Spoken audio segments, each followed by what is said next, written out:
آپ کی نظر میں اس SCO کی امپورٹنس کیا ہے, اس کا امپیکٹ کیا ہوگا؟ چائنیز پرسپیکٹو سے اگر میں بات کروں تو اس میں سر چائنا نے کلیئر کہا ہے کہ SCO adds certainty to uncertain world.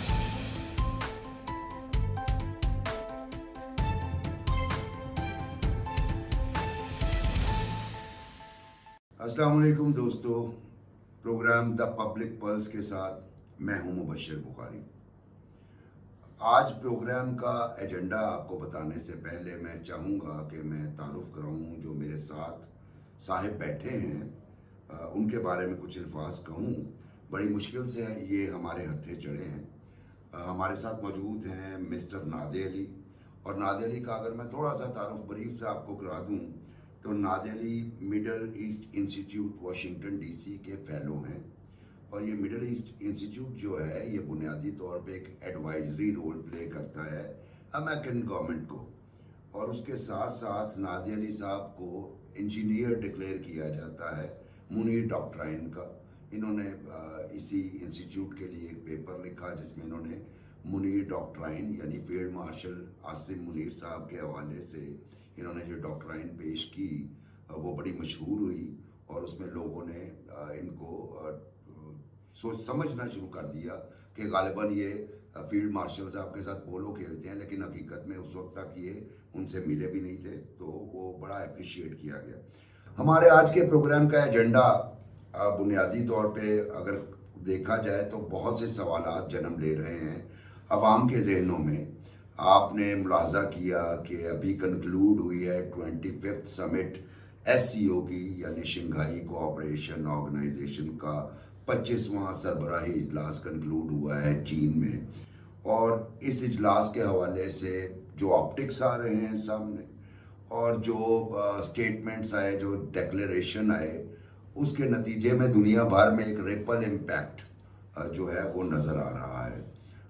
اس اجلاس کے حوالے سے امریکہ بھی اپنے سٹیٹمنٹس دے رہا ہے, جیسے کہ ایک میری نظر سے گزرا وہاں کے فائنانس سیکرٹری کا سٹیٹمنٹ کہ یہ ایک بس photo session kind of thing تھا, اور ادروائز باقی یہ ہے کہ ہم 3 ملکوں سے بات چیت کر رہے ہیں مختلف معاملات کے اوپر. اس کانفرنس کی سب سے اہم بات یہ تھی کہ اس میں 25 سربراہان نے شرکت کی, اور اس میں سب سے اہم جو آپٹکس نظر آئے وہ چائنیز پریزیڈنٹ, رشین پریزیڈنٹ اور نارتھ کوریا کے پریزیڈنٹس جو ہیں وہ اکٹھے بیٹھے نظر آئے. اس کے ساتھ ساتھ اس کی ایک اور سگنیفیکنس تھی کہ پاک بھارت جنگ کے بعد وہاں پہ پرائم منسٹر شہباز شریف اور Indian prime minister Narendra Modi اگرچہ وہ ایک دوسرے سے دور رہے لیکن ایک جگہ پہ موجود تھے. اور سب سے اہم بات اس میں یہ تھی کہ انڈین پرائم منسٹر نے 7 سال بعد وزٹ کیا چائنا کو اور چائنیز پریزیڈنٹ سے ملاقات کی. اب جو ڈیکلیریشن سامنے آیا اس میں جو بہت سارے پرومسز یا بہت سارے جسے آپ پلیجز کہتے ہیں وہ کیے گئے, جیسے کہ AI کے معاملے پہ کوآپریٹ کریں گے, جیسے کہ ایک SCO بینک بنے گا جس کا مطلب یہ ہے کہ کرنسی جو ہے وہ ڈالر کی بجائے کسی اور کرنسی میں ٹریڈ کیا جائے گا. اس کے ساتھ کوئی جوائنٹ ڈیفنس کی بات بھی ہوئی. پھر انہوں نے یہ بھی بتایا کہ انہوں نے SCO نے تقریباً لگ بھگ 2 درجن کے قریب 3 درجن کے قریب بڑے ٹیررسٹ ایکٹیویٹیز کو انہوں نے فائل کیا, اور ساتھ میں انہوں نے ایک بلاک کی بات کی, ورلڈ آرڈر کی بات کی. اب اس کو جس طریقے سے انٹرپریٹ کیا جا رہا ہے اس کانفرنس کو وہ اس طرح کیا جا رہا ہے کہ بنیادی طور پہ یہ چائنا ایک سٹیپ اٹھا رہا ہے with help of Russia and Korea and other member countries جس سے دنیا کو دوبارہ ملٹی پولر بنایا جا سکے, جبکہ امریکہ کی جانب سے تمام کوششیں وہی ہیں کہ یہ یونی پولر رہے, اور امریکی کنٹرول جو ہے جو کہ آپ کے سامنے ہے, پریزیڈنٹ ٹرمپ نے آتے ہی بڑے انقلابی اقدامات کیے جس میں سب سے اہم ٹیرف ہے۔ اب دیکھنا یہ ہے کہ یہ جو چائنیز بلاک ہے یہ بنیادی طور پہ ایک چیلنجر ہے امریکہ کے لیے اور نیٹو کے لیے۔ اب درمیان میں ٹریپ ہو چکے ہیں پاکستان اور پاکستان کے بعد انڈیا، اور اس میں ایک اور جو سائلنٹ پارٹیسپینٹ ہے جس کے ویژول شاید اتنے زیادہ نہیں آئے لیکن وہ بڑا امپورٹنٹ ہے، اور وہ ہے ایران۔ چونکہ یہ جو پاکستان ہے یہ ایران، چائنا اور امریکہ تینوں کے حوالے سے بڑی اہمیت کا حامل ہے۔ تو ایسے میں اب جو پاکستان اور انڈیا ٹریپ ہوئے ہیں درمیان میں، وہ میں نے ٹریپ کا لفظ اس لیے استعمال کیا کہ پاکستان کی دوستی چین کے ساتھ لازوال ہے، جبکہ نریندر مودی نے بھی چائنیز پریزیڈنٹ کے ساتھ کوئی مختصر گفتگو میں اس عزم کا اعادہ کیا ہے کہ ہم ٹریڈ کوآپریشن پہ بات کریں گے۔ اور دوسری بات یہ کہ پاکستان اور انڈیا دونوں امریکہ، اگرچہ امریکہ ابھی ٹیرف انہوں نے انڈیا پہ بہت زیادہ لگایا ہے لیکن بہرحال ماضی کے اعلائے ہیں اور ابھی بھی ہیں، اور ان کی ابھی بھی نیگوسیشنز جاری ہیں۔ بالخصوص یو ایس اے اور ویسٹ میں آپ اگر انگلینڈ کی بات کریں، جرمنی کی بات کریں، فرانس کی بات کریں، اسکینڈینیوین کنٹریز کی بات کریں، تو یہ سارے جو ہیں پاکستان اور انڈیا کے ساتھ یکساں برابری کے یعنی دوستانہ تعلقات رکھتے ہیں۔ تو اب یہ پاکستان انڈیا کے بارے میں تو میں زیادہ بات نہیں کروں گا، لیکن پاکستان اس چیز کو کیسے ایڈریس کرے گا کہ اسے ویسٹ کو بھی، یو ایس کو بھی اور چائنا یعنی ایس سی او یعنی آرگنائزیشن کو بھی ہیپی رکھنا ہے، تو یہ چیلنجنگ ہوگا۔ تو نادیلی سے سب سے پہلے میں یہ جاننا چاہوں گا کہ نادیلی یہ جو ایس سی او ہوئی ہے اس کے نتیجے میں ہم دیکھ رہے ہیں کہ ورلڈ آرڈر پہ کوئی چینجز آنے کی کوشش ہو رہی ہے، چینجز لانے کی، اور اس میں امریکہ اور ویسٹ یقیناً ریزسٹنٹ ہوں گے۔ آپ کو کیا نظر آتا ہے کس قسم کی ریزسٹنس جو ہے آپ کی نظر میں اس ایس سی او کی امپورٹنس کیا ہے، اس کا امپیکٹ کیا ہوگا؟ اور ایک اور سوال، چونکہ میں آپ کو درمیان میں مخل نہیں کرنا چاہتا اس لیے میں آپ کو 3 سوال اکٹھے کر رہا ہوں کہ اس کو ریزسٹنس کس صورت میں اور کس لیول پہ ملے گی؟ سر بہت شکریہ آپ کا۔ میں سب سے پہلے سر آپ کا شکریہ ادا کرنا چاہتا ہوں کہ آپ نے مجھے یہ اپرچونٹی دی۔ آپ میرے مینٹور بھی ہیں، اور آپ کی گائیڈ لائنس کی وجہ سے، آپ کی جو تربیت ہے اس کی وجہ سے میں اور میرے جیسے کافی لوگ اس مقام پہ پہنچے ہیں۔ تو سر میرے لیے بہت اعزاز کی بات ہے کہ آپ کی محنت آپ کو اس مقام پہ لے کے گئی ہے، آپ کی انڈرسٹینڈنگ لے کے گئی ہے، اس میں کوئی شک والی بات۔ بہت شکریہ سر۔ سر ایس سی او کا جو مدعا ہے یا لب لباب ہے اس کو میں اس سٹیٹمنٹ سے شروع کروں گا کہ چائنیز پرسپیکٹو سے اگر میں بات کروں تو اس میں سر چائنا نے کلیئر کہا ہے کہ S C O adds certainty to uncertain world. تو یہاں پہ جو ایک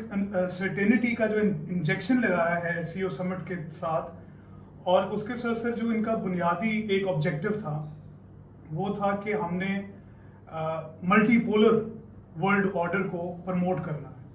اور اس میں سر انہوں نے جو ان کی 8 اچیومنٹس ہیں جو ٹیانجین ڈکلریشن میں ہمیں سامنے نظر آئیں، اس میں جو سب سے پہلے ان کی اچیومنٹ ہے وہ یہ ہے کہ انہوں نے 10 ایئرس اسٹریٹجک پلان کو سائن اپ کیا ہے، جس کے اندر 2035 تک انہوں نے پراپر روڈ میپ دیا ہے کہ ہم نے کیسے ملٹی پولر ورلڈ بنانا ہے۔ اچھا سر، اس میں چائنا کا جو 3 انیشیٹوز ہیں جس میں گلوبل سیکیورٹی انیشیٹو ہے، گلوبل ڈیولپمنٹ انیشیٹو ہے اور گلوبل سیولائزیشن انیشیٹو ہے، تو چائنا کی جو پالیسی ہے وہ بہت کلیئر ہے۔ اس میں جتنے بھی پارٹیسپینٹس تھے ان کو میوچل رسپیکٹ دی گئی، ان کی سوورینٹی کے اوپر کوئی کمپرومائز نہیں ہوا، ان کو ایک ایکول